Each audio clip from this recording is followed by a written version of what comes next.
League പരാതി കൊടുത്തത് ഒരു ചലച്ചിത്രമേള, അന്താരാഷ്ട്ര ചലച്ചിത്രമേള നിലമ്പൂരിൽ നടക്കുന്നു.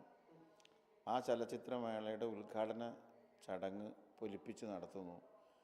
ആ ഉദ്ഘാടനം നിർവഹിക്കുന്നത് ചലച്ചിത്ര അക്കാദമിയുടെ ചെയർമാനാണ്.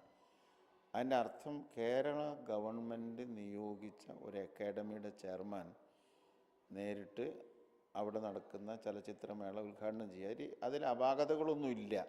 പക്ഷേ തെരഞ്ഞെടുപ്പ് പ്രഖ്യാപിച്ചതിന് ശേഷം പെരുമാറ്റച്ചട്ടം മലപ്പുറം ജില്ലയിലാകെ നിലവിലിരിക്കുകയാണ്. അപ്പോൾ ഈ ഉദ്ഘാടന ചടങ്ങ് മാറ്റിവെക്കണം എന്നാണ് ഞങ്ങൾ ആവശ്യപ്പെട്ടത്. കമലാണെങ്കിലും മിനിസ്റ്ററാണെങ്കിലും ആരാണെങ്കിലും ആ ചലച്ചിത്രമേള ഭംഗിയായിട്ട് നടന്നോട്ടെ, പക്ഷേ ഉദ്ഘാടന ചടങ്ങ് മാറ്റിവെക്കണം എന്നാണ് ഞങ്ങൾ പറഞ്ഞത്. അത് കമലാണോ അല്ലേ എന്നുള്ളതല്ല.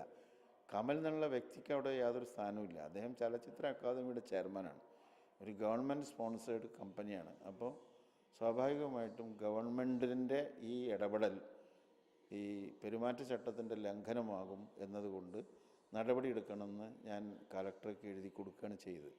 അദ്ദേഹം എന്ത് ചെയ്തു എന്നുള്ള റിപ്ലൈ ഒന്നും കിട്ടിയിട്ടില്ല. അപ്പോൾ അതൊരു ശരിയായ നടപടിയല്ല. ഈ പെരുമാറ്റച്ചട്ടം നിലവിൽ വന്നാൽ പിന്നെ സാധാരണ ഒരു കീഴ്വഴക്കനുസരിച്ച് ആരും ഒരു ഉദ്ഘാടനങ്ങളൊന്നും അങ്ങനെ നടത്താറില്ല. അപ്പോൾ അതുകൊണ്ട് ഈ ഉദ്ഘാടനം നടത്താതിരിക്കലാണ് നല്ലത് എന്ന് പറഞ്ഞു എന്നേ ഉള്ളൂ. It has nothing to do with Kamal. പേഴ്സണലായിട്ടൊന്നുമില്ല ഇതിൽ. ഓക്കെ.